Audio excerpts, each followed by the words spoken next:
Segunda carta de Paulo a Timóteo. Essa é a carta final e mais pessoal de Paulo.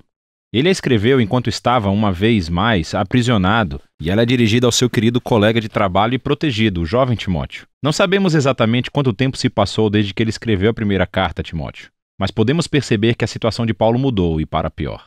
Ele está preso em Roma, o que poderia se referir ao seu tempo em prisão domiciliar mencionado no capítulo 28 de Atos. Ou pode ser que ele tenha sido libertado daquela prisão, vivenciou outra longa temporada de ministério e então foi preso novamente em Troade. De qualquer forma, Paulo diz que está no meio do seu julgamento do tribunal e isso não está indo bem. Ele tem certeza de que não irá sobreviver a este. E para sair dessa situação obscura, Paulo apela para Timóteo, que parece ainda estar em missão em Éfeso. Paulo pede a Timóteo para vir ficar com ele na prisão para que possa passar-lhe a missão de criação de igrejas que ele iniciou. O modelo da carta é bem simples. Há duas grandes sessões onde Paulo desafia Timóteo.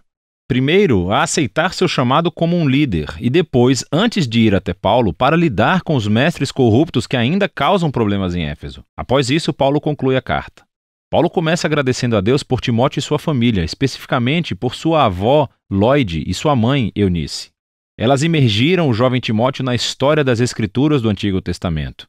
Elas suscitaram nele uma profunda fé no Messias, Jesus. Assim, por causa dessa fé sólida, Paulo oferece a Timóteo seu primeiro desafio. Ele o exorta a rejeitar qualquer tentação de se envergonhar das boas novas sobre Jesus ou de Paulo, que está sofrendo na prisão, justamente por anunciá-las. A razão pela qual Paulo precisa enfatizar isso é pelo estigma negativo que ele ganhou, dado a quantidade de vezes que esteve na prisão. Isso fez com que muitos dos colegas de trabalho de Paulo duvidassem da sua vocação como apóstolo. Ele menciona dois homens, Fígelo e Hermógenes. Eles desertaram Paulo, pois ficaram com vergonha de estarem associados a ele, que agora era um criminoso acusado. Então, Paulo pede a Timóteo para rejeitar qualquer medo da vergonha e vir vê-lo. Paulo sabia que esse era um pedido caro, que poderia colocar Timóteo em perigo. E assim, ele lembra a Timóteo que a graça de Jesus é uma fonte de poder realmente importante e que ele precisará dela, pois seguir Jesus não é fácil. Exige tudo o que você tem. Paulo compara o fato de seguir a Jesus a se alistar como um soldado que se esforça para agradar o seu comandante oficial, ou como um atleta que treina o seu corpo para uma competição, ou como um agricultor dedicado e trabalhador.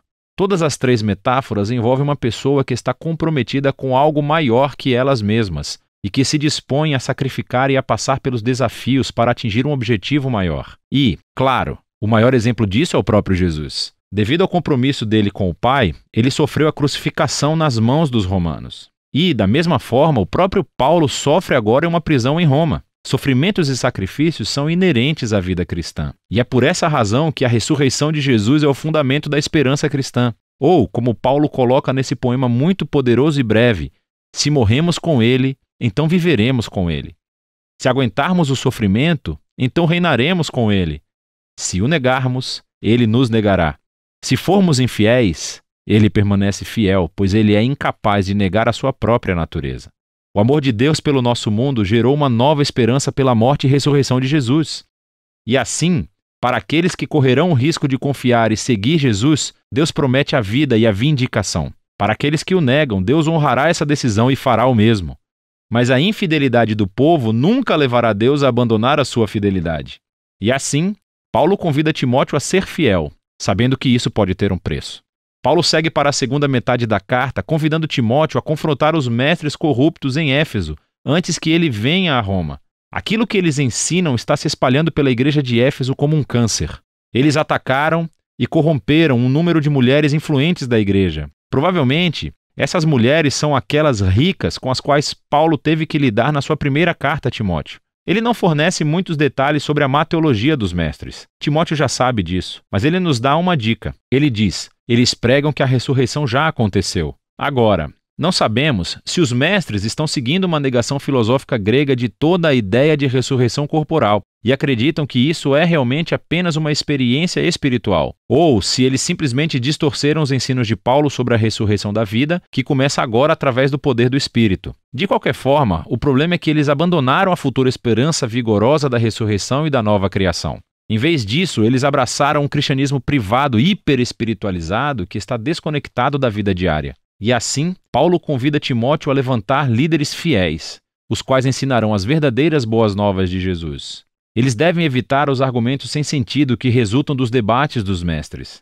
Em contraste, Timóteo e sua equipe de liderança devem manter importante aquilo que é importante. Eles devem se concentrar na história central e na mensagem das Escrituras, que nos dias de Paulo significava primeiramente o Antigo Testamento. Paulo diz que essas Escrituras podem lhe dar a sabedoria que conduz à salvação por meio da fé no Messias Jesus. Ele está dizendo que o objetivo das Escrituras é contar-lhe uma história unificada que o leva a Jesus e que tem sabedoria a oferecer ao mundo todo.